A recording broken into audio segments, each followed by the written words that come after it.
On Saturday, October 25th, Woodbine Mohawk Park is presenting 8 British Crown Finals for 3-year-olds and older foes. I brought along the guy who's always ready, Matt Rose, to discuss a couple of these races. We're going to look at the Pacers, the 3-year-old Pacers, and the Open Pacers. But first, I want to tell you about the free PPs. Free harness side PPs just by checking out the QR code on your screen. We also have full card analysis for both Friday and Saturday, along with the PPs for both days. There's a $100,000 guaranteed pick 5 in races 1 and 6 on both Friday and Saturday nights for the Breeders' Crown. And we're going to jump right into race number 8, which is the 3-year-old Colt Pace. And the featured attraction is obviously going to be Blueprint, Matt. The coming off a loss, Blueprint, which is probably, I guess, the main story, I guess, coming into the Breeders' Crown final, is that Blueprint's 10 for 10 streak came to an end, came to a screeching halt last week by a nose in his elimination, when I guess you could say he had just had too far to come and missed a nose. But it'll be interesting to see how the bettors respond, after betting the horse with such confidence, and now, well, maybe he's not invincible anymore.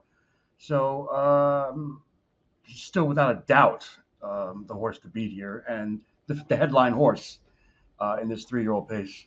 Why don't we take a look at that elimination? It's won by Dandy Ideal. Blueprint's going to be sitting off cover a little bit, and one would wonder, was he sitting off cover because Ronnie Wren, the driver of Blueprint, just thought, hey, I'm definitely going to get there, or was he sitting off cover for some other reason? These elimination races are sometimes kind of funny with the pace of the race. They tend to kind of go slower, obviously, and sprint home fast. So could you say they were in part had already started maybe sprint mode, midway on the turn and not into the stretch, and that's why maybe Blueprint, didn't get up to full speed yet. I don't know. I mean, I don't see any problem with it. It's not like he was being asked to keep up with cover or anything like that. And maybe Ronnie Wren was a little overconfident, thought he was going to measure it, and just didn't. There's always kind of been the argument where people think that, the goal is to get into the final, and got to say something in the final and stuff like that. I got to imagine the Connections wanted 1,000% to win that race. Who wants to end a 10 race winning streak or an undefeated season? So listen, he raced. If he won by a nose, we'd be talking, how like nothing to worry about. So I still say there's nothing to worry about, other than maybe we get a slightly better price for people that like to, bang out these low-priced horses, of which there are plenty to choose from this year. Second choice on the morning line at 4-1 is Prince Hal Hanover. And if you want to talk about an effort where they went slow early and then sprinted home, it was this race. And we're going to take a look at the replay. Prince Hal Hanover is on the lead in 56-1, 123-1, which is basically walking for these types of horses. And boy, did they sprint home. Yeah, I mean, there's like I said, sometimes these races, these elimination races look like qualifiers. Like a morning trial at the Meadowlands or at Mohawk Park. And it all comes down to the final quarter sprint. And it's been said that, any horse is capable of maybe out sprinting any other horse in a quick sprint. You got to figure in the final, they're not going to become 125 and change or something like that, because it's got to be more contentious. So maybe we put too much stock in a winning effort in an elimination race, not to take anything away from Prince Hal Hanover, because he easily sprinted home. But we're not going to see, I don't think we're going to see a 56.5 in this race in the final. Well, let's talk about that for a second, how this race might shape up. You have a horse in Prince Hal Hanover who always wants to be on the lead. Dandy Ideal leaves quite often. Sipping on Sea-Rock is, usually forwardly placed at least by the half. Blueprint, trainer Ronnie Burke has already said, listen, if we're going down this week, we're going down, all guns a-blazing. This could get a little western. Crack Shot leaves too at times. I mean, they can't. Yeah, every horse is capable of leaving in certain scenarios. They can't all leave, obviously.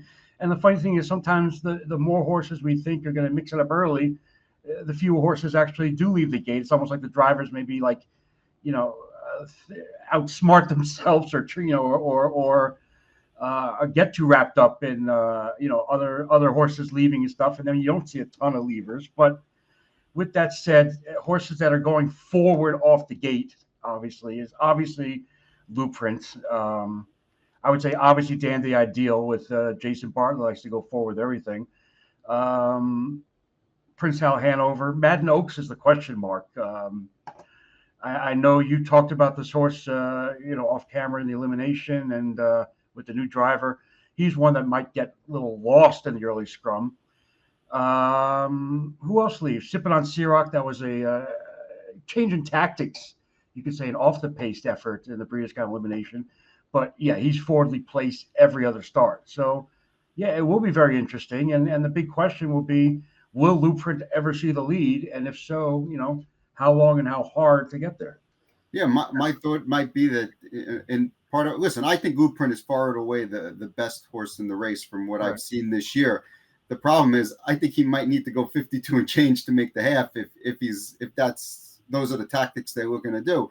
Now, it very well might happen that Ronnie Wren leaves a little bit, sees Dandy Ideal sipping on Ciroc and Prince Hal Hanover going and says, whoa, let's take a talk for a second here and see what happens. Why don't we throw our picks up on the screen and we can discuss, who we picked and why we picked them. I went the way of Madden Oaks. Explain why. I think I think last week, if you watched the race, he was definitely hard to handle, but he was hard to handle in a 56 half. This horse is headstrong to begin with. You're going to go super slow. That's what's going to happen. I think he's going to, come away patiently again in this spot. Originally, I thought maybe he would gun out, but clearly, I don't think those are going to be the tactics. I think they're going to try and take him off the pace and look for a cover trip. I think if you watch the race last week, some people look at it and say, well, he didn't do anything first over, and also that he got out kicked. Well, he came home at 51-4 the last half. Right. 51-4. I mean, how much more do you want from a horse? That's really, it just wasn't a winning trip. I think he's going to be, fourth or fifth choice probably in this race. We're going to get a really good price on a horse that, he lost the Blueprint by a head last time they were here in the North America Cup against each other. Right. And I felt like, he had a big shot here. And I just want to talk for a second about number 10 Fusion. If the craziness happens, right, that we discussed, a 52 half, a 119 3/4, something like this, Fusion has proven, right, he'll probably be like 80-1, right? He's proven that he can close off big fractions. And if they go crazy, this is a horse that I wouldn't mind having my ticket at 80-1. Dexter Dunn at 80-1? Could it be? I mean, yeah, this is going to be like a last to first sweep. Who I see you're going to try to sneak onto your ticket. Getting back to Madden Oaks for a second, something has to be discussed about the recent driver change from Braxton Boyd, who's driven all along, to Louis Waugh, who picked up the drive in last week's elimination and has a drive in the final. What do you make of that? I mean, it's kind of interesting. Yeah, it was interesting. I actually asked trainer Cam Capone about it, and he basically said, the owners felt like they wanted to make a move. They felt like that Braxton drove a certain way in a couple of starts, and they weren't really satisfied with it, and they wanted to try something different. I don't know that clearly in the elimination it didn't make any difference, and clearly Braxton had driven the horse really well in previous starts. So I don't know if it was the right move or not, but I think we're getting a really nice driver in Louis Waugh, and I think he could certainly get the job done. Oh yeah, without a doubt. And you got to remember, I guess it's a business, and Braxton Boyd obviously did some memorable things, or life changing victories with this horse, and I think he'll be fine down the road with top Grand Circuit type horses. A horse I try to sneak into the number at a price is a horse that's kind of been chasing these top 3-year-olds all year long, and that's the 2 Manolets. He doesn't win all that often in stakes competition, but he's a horse that always, he's always brings 100%, is always chasing and never really, loses ground and can keep up with these top horses. And from this inside post, I imagine he's going to be glued to the rail most of the way. And he's the type of horse that I think if he shakes free after not being used that hard when other horses are being used hard, I think he's proven that he can pace home with these and he could be fresh. And it wouldn't surprise me if he got into number at a big price. But with that said, I'm not scared off by Lou Prince's loss last week. We know he's proven he's the best. Ronnie Wren is having a career year between this horse and another Burke 2-year-old, Lua Deepa, I believe. So he's having a career year, a driver of the year type season. And I think it'll kind of, him winning now will be kind of cap off a magical season for Ronnie Wren. And I hope he does it. And I think he's talented enough and the horse is talented enough to do it. Absolutely. And it should be a good race. We're going to move on to race number 9, and that is the $600,000 open pace. And for my money, Matt, this is the most interesting race on the card from a betting and maybe watching standpoint. Yeah, it always is. I mean, this is the, I guess you could say they saved the best for last with the glamour division, you could say. Maybe not everyone will agree with that, but yeah, I mean, this is the most usually the most interesting group of horses every year, and we like seeing horses that come back, year after year with familiar faces. And I historically, I guess, do a terrible job of figuring out, how these races go and who's going to win. But I gotta keep trying. There's no giving up with me. But yeah, you can look at this race 100 different ways.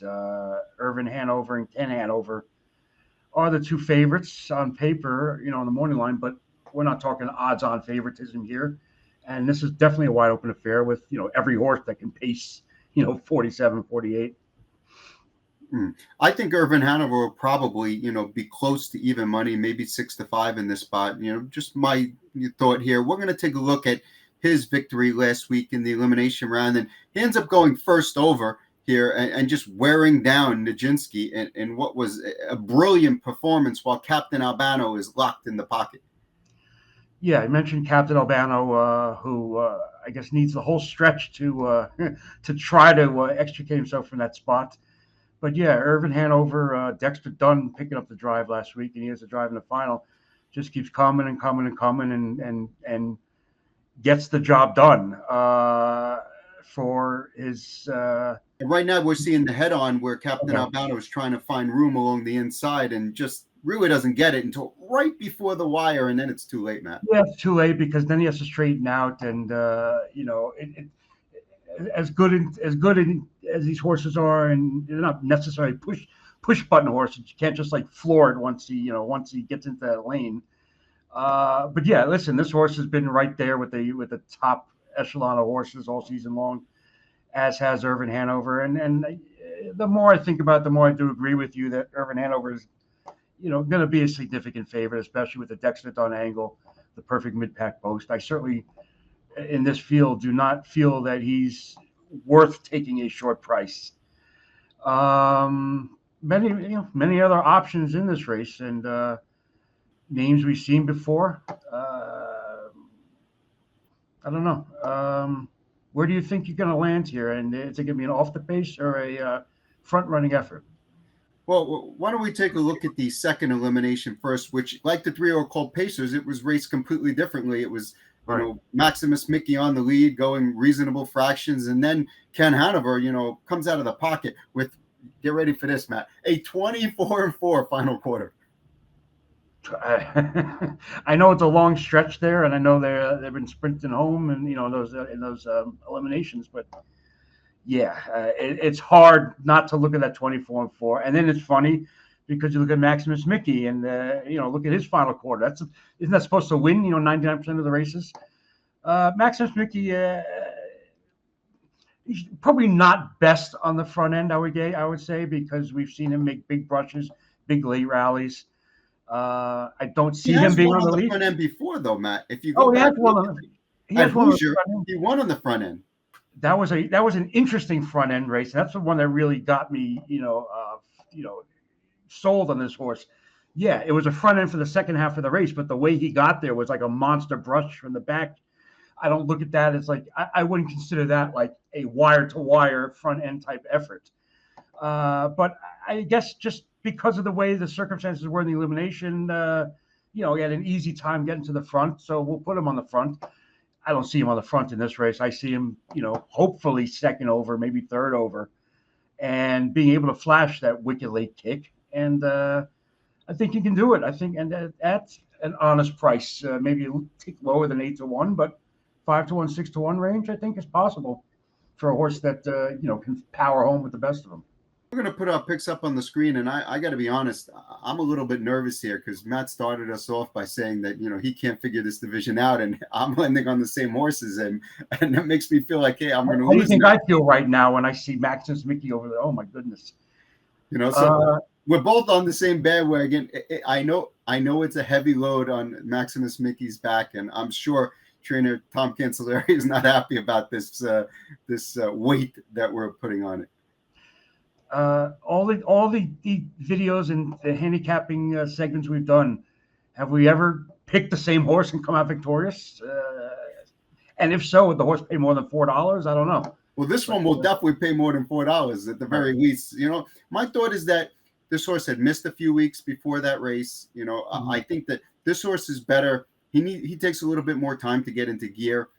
And I think he's better at carrying his speed for a longer period of time. And, going a slower middle half isn't really his forte. I think if this was the final, Zeron probably wouldn't have rated him as much, and he probably would have rolled him a little bit more, because I think he would have taken the air out of Ken Hanover a little bit, if he would have. But Ken Hanover was, feeling great sitting in the pocket because the fractions were slow. And Ken Hanover is just a little bit, has a little bit faster burst of speed, I think, than Maximus Mickey does. And my thinking here was the trip would be different. I think there's potentially a lot of pace here. Obviously, Irvin Hanover is the horse to beat, Matt.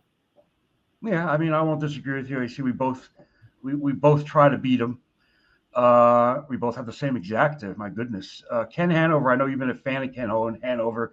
You don't like him in your top four. He's been a great trip horse. I mean, Dave Miller's done a great job working out trips, and obviously that was a perfect trip in his elimination. But will he be on the front end to work out a pocket trip in the final? And I hate him. Be there? I hate him in this spot. Like, I just don't see what kind of trip he could work out. I just feel like Captain Albano is definitely leaving, and Coach's Corner is probably leaving. And, I just feel like Ken Hanover, maybe he could rush to the lead and get into, but I don't feel like that's his best move. Yeah, I agree. He wins. I think he wins when he's, doesn't face that early pressure or, nothing, no major happenstance during a race, and you can sit a relaxed trip. I'm kind of in the same ballpark with you, considering where to put him, and I'm going to put him underneath Coach's Corner. I think deserves to be on the ticket. I think he can leave, he can close. The only thing he doesn't do, I guess, is beat these top horses, but he's another one that's always right there and just is a great money earner and shows up and makes money and deserves to be a part of this, I think, at a nice price. You didn't use Captain Lou at all? No Captain Albano? I did not use Captain Albano at all. This race, you can't use everybody.